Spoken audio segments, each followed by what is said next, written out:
बिस्मिल्लाहिर्रहमानिर्रहीम। शुरू अल्लाह ताला के बाबरकत नाम से जो बड़ा मेहरबान और निहायत रहम करने वाला है।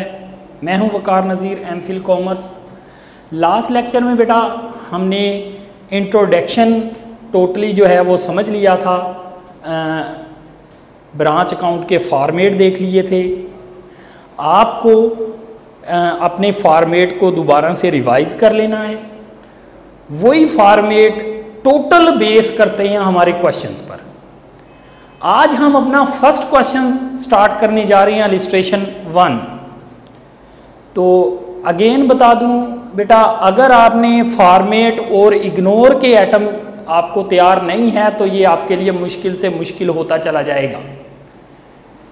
इसमें आपको ब्रांच अकाउंटिंग का फॉर्मेट आना चाहिए, जो मैंने बताया है लास्ट। बैलेंस, उसके बाद डेबिट साइड पे ब्रांच अकाउंट की गुड्स एंड, और हेड ऑफिस जो ब्रांच को खर्चे के लिए कैश भेजता है। मतलब ब्रांच बता देती है हमारा रेंट है, सैलरी है, पैटी कैश है, ये सारे हमारे एक्सपेंस के लिए कैश भेज दो, तो हेड ऑफिस भेज देता है। दो आइटम बैलेंस बीडी के अलावा डेबिट साइड पे आते हैं, गुड्स एंड और उसके अलावा cash for expenses. Credit side पर cash sale, cash receive from debtor, goods and return और बैलेंस सीडी आता है। बैलेंस बीडी आपको पता है जो 1 जनवरी पर डेटर दिया हुआ हो, और बैलेंस सीडी जो दिसंबर 31 पर डेटा दिया गया। इसके अलावा हमने डेटर अकाउंट सीखा था। डेटर अकाउंट में टोटल 7 आइटम आते हैं, 2 डेबिट पर 5 क्रेडिट पे। डेबिट पे कौन से हैं? बैलेंस बीडी और क्रेडिट सेल। क्रेडिट साइड पर cash receive from debtor, discount allowed, bad dates, cell return और बैलेंस सीडी। ये 5 आइटम क्रेडिट साइड पे आते हैं। डेटर अकाउंट भी रिवाइज हो गया।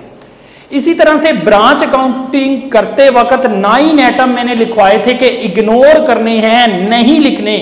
मतलब क्वेश्चन में दिया गए होंगे, उनमें से कोई 1, 2, 4 आइटम दिए होंगे, आपने वो इग्नोर करने होते हैं।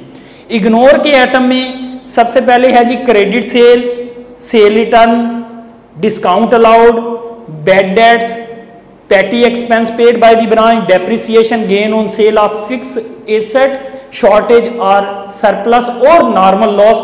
ये 9 आइटम आपने इग्नोर कर देने। उम्मीद करता हूं आपने ये रिवाइज कर लिए हैं। तो हम इलिस्ट्रेशन 1 आज स्टार्ट करते हैं। देखें जी, क्वेश्चन मैं रीड कर रहा हूं।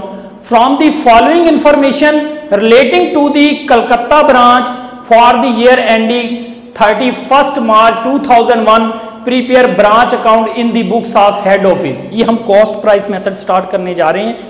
हेड ऑफिस की बुक में मैंने आपको बताया था कॉस्ट और इनवाइस में एक ही रिक्वायरमेंट होगी, prepare branch account in the books of head office. Opening balance 1/4/2000 पर ओपनिंग बैलेंस दिया हुआ है, स्टॉक का, डेटर का, पैटी कैश का। तीनों ओपनिंग बैलेंस दे दिए। स्टॉक है 37,500, डेटर 75,000 है, पैटी 750। ये बैलेंस बीडी आ गई। उसके बाद गुड्स एंड दे दी, कैश सेल आ गया जी। कैश सेल क्रेडिट साइड पे आएगा, गुड्स एंड डेबिट साइड पे आ जाएगा। उसके बाद कैश रिसीव फ्रॉम डेटर भी कैश सेल के बाद क्रेडिट साइड पे आएगा। Goods and by the branch, ये गुड्स एंड रिटर्न है, क्रेडिट साइड पे आएगा। क्रेडिट सेल इग्नोर के आइटम्स में से या इग्नोर कर देंगे। और चेक सेंड टू ब्रांच, ये जो चेक सेंड किया है सैलरी, रेंट और पैटी कैश, ये ब्रांच की एक्सपेंसेस है। ब्रांच ने पहले इन्फॉर्म किया होगा कि हमारे ये एक्सपेंसेस है, हेड ऑफिस ने उन एक्सपेंसेस का उसको कैश भेज दिया और साथ में कुछ पैटी कैश एक्स्ट्रा भेज दिया। बैलेंस सीडी दिया हुआ है।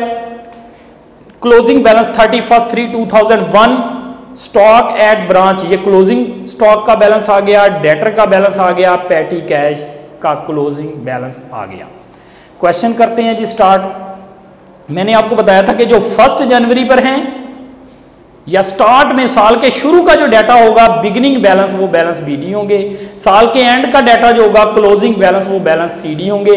सबसे पहले हमने बैलेंसेस लिख लेने हैं। बैलेंसेस लिखने के बाद 2 आइटम डेबिट पर आएंगे, गुड्स एंड और कैश फॉर एक्सपेंसेस, और इसके अलावा क्रेडिट साइड पर cash sale, cash receive from debtor और goods and return.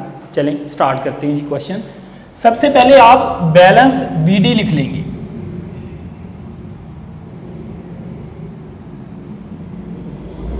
Opening balances, stock का ओपनिंग बैलेंस दे दिया, स्टॉक का ओपनिंग बैलेंस है 37,500। डेटर का भी ओपनिंग बैलेंस दे दिया है और पैटी कैश का भी ओपनिंग बैलेंस दे दिया।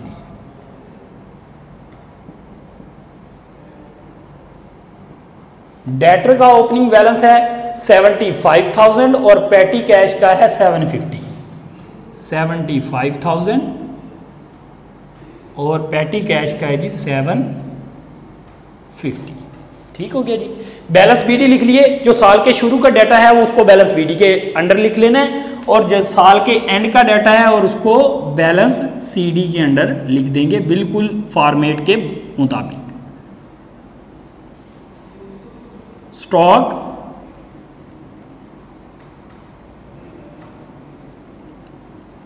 डेटर और पैटी कैश तीनों का क्लोजिंग बैलेंस भी दे दिया। स्टॉक का क्लोजिंग बैलेंस है 62,500, डेटर 1,20,000 और पैटी कैश 500। ये 62,500, 1,20,000 और ये जनाब पैटी कैश दिया है 500। ठीक है जी। सबसे पहले बैलेंस ओपनिंग और क्लोजिंग बैलेंस लिख लिए। उसके बाद मैंने आपको बताया था कि 2 item branch head office branch को सेंड करता है। जो ब्रांच में आते हैं वो डेबिट, जो ब्रांच हेड ऑफिस को सेंड करती है वो ब्रांच से जाते हैं वो क्रेडिट। जो ब्रांच में आएगा वो डेबिट, जो जाएगा वो क्रेडिट। ब्रांच में डेबिट साइड पर एक तो गुड्स एंड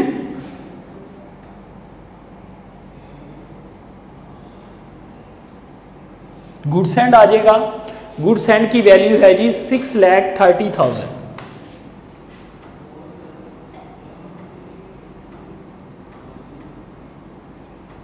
6,30,000 गुड्स एंड आ गई। और इसके अलावा हमेशा बैंक के अंडर लिखने हैं जो ब्रांच के एक्सपेंसेस होंगे। ब्रांच ने बताया जी हमारी सैलरी का खर्चा आ गया 22,500, हमारा रेंट है 3750 और ये 2 ब्रांच ने बता दिए। तो इसके लिए हेड ऑफिस ने चेक भेजा है और साथ ही उसने कुछ पैटी कैश का चेक भेज दिया। उसने कहा ये छोटे मोटे एक्सपेंसेस के लिए हम आपको कैश भेज रहे हैं। तो ये हमेशा बैंक के अंडर आएगा। क्यों? क्योंकि head office by hand cash देने कभी भी नहीं जाता। वो हमेशा या चेक भेजेगा या क्या करेगा, वो आपको ऑनलाइन कैश बैंक के जरिए भेज देगा। इसलिए हमेशा जो ब्रांच के खर्चे के लिए हेड ऑफिस कैश भेजता है वो बैंक के अंडर लिखा जाएगा। सैलरीज है 22,500 और इसके अलावा रेंट है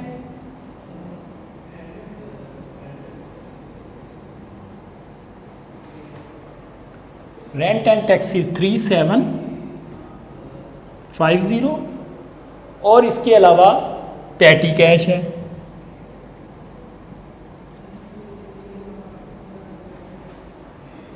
पैटी कैश 2,750। डेबिट साइड पर 2 आइटम गुड्स एंड और खर्चे के लिए जो हेड ऑफिस कैश भेजता है वो आ गया। क्रेडिट साइड पर 3 आइटम आएंगे, cash receive from debtor, cash cell और गुड्स एंड रिटर्न। अब देखें ब्रांच ने नगद सेल की, पैसा उसका किसको भेजेगी? वो हेड ऑफिस को।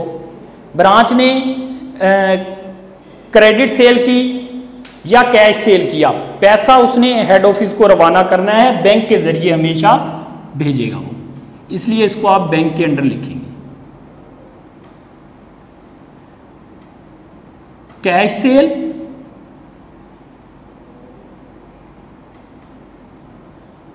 कैश रिसीव फ्रॉम डेटर और गुड्स एंड रिटर्न, ये 3 आइटम जो है वो क्रेडिट पे आते हैं। कैश सेल कितना है? कैश सेल 1,50,000 है और कैश रिसीव फ्रॉम डेटर है 5,25,000। कैश सेल है 1,50,000 और कैश रिसीव फ्रॉम डेटर है 5,25,000। गुड्स एंड रिटर्न है जी आपके पास 5,000। रिपीट कर रहा हूं, तवज्जो करें। ब्रांच अकाउंट में सबसे पहले हमने बैलेंस बीडी और बैलेंस सीडी लिख लेने। जो साल के शुरू का डाटा है उसको हमने टोटली बैलेंस बीडी के अंदर लिख लिया, स्टॉक, डेटर और पेटी कैश ये बैलेंस बीडी के अंदर हमने लिख लिया, ओपनिंग बैलेंस दिया हुआ था। इसी तरह से जो क्लोजिंग बैलेंस है साल के एंड में जो डाटा दिया हुआ होता है उसको हम बैलेंस सीडी के अंदर लिख लेते हैं। इन तीनों का डाटा था उसको हम बैलेंस सीडी के अंदर लिख लेंगे। और इसके अलावा 2 आइटम डेबिट पर और 3 क्रेडिट पर। डेबिट साइड पर गुड्स एंड जो हेड ऑफिस ब्रांच को भेजता है, और ब्रांच के जो एक्सपेंसेस होते हैं उसके लिए हेड ऑफिस जो कैश भेजता है वो भी बैंक के अंदर लिखेंगे, वो आ गया। क्रेडिट साइड पर कैश सेल और कैश रिसीव फ्रॉम डेटर हमेशा बैंक के अंदर क्यों लिखेंगे? क्योंकि जिस तरह से हेड ऑफिस ब्रांच को कैश बाय हैंड नहीं भेजती, चेक या ऑनलाइन भेजती है, इसी तरह से ब्रांच भी जब आगे सेल करती है फिर वहां से पैसा जो कलेक्ट होता है चाहे कैश सेल से हो या क्रेडिट सेल से हो, तो उसको उसने बैंक के जरिए फौरी ब्रांच ने हेड ऑफिस को रवाना कर देना है, अपने पास नहीं रखेगी। ठीक है जी। इसके अलावा goods and return credit side पर आपने लिखनी है। गुड्स एंड रिटर्न क्या है? ब्रांच ने, हेड ऑफिस ने ब्रांच को गुड्स भेजी, उसमें से कुछ गुड्स डिफेक्टिव थी, खराब थी, ब्रांच ने हेड ऑफिस को वापस कर दी, वही गुड्स एंड होती हैं, वो हमने क्रेडिट साइड पे लिखनी है। कॉस्ट प्राइस मेथड में यही है जी। इसमें आप ये चीज देखें कि एक तो डेटर अकाउंट और पेटी कैश अकाउंट इसमें नहीं बना। क्यों नहीं बना? डेटर का ओपनिंग बैलेंस, क्लोजिंग बैलेंस और कैश रिसीव फ्रॉम डेटर तीनों हैं, डेटर अकाउंट नहीं बनेगा। पेटी कैश का ओपनिंग बैलेंस बैंक के जरिए भेजा हुआ और क्लोजिंग बैलेंस तीनों हैं, इसलिए पेटी कैश अकाउंट भी पहले क्वेश्चन में हमारे नहीं बनेगा। क्रेडिट साइड का टोटल कर लेंगे। नॉर्मल तौर पर क्रेडिट साइड ही बड़ी होगी,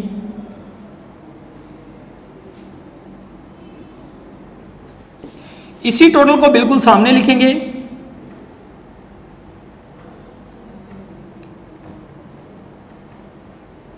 इसका टोटल कर लें तो ये टोटल आपका आ जाएगा 8,63,000।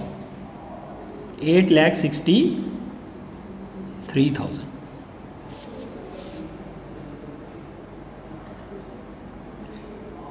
इस टोटल में से ये सारे डेबिट साइड के टोटल माइनस करेंगे तो जो जवाब आएगा वो आपका प्रॉफिट होगा। आपने उसको लिखना है जनरल प्रॉफिट एंड लॉस के नाम से।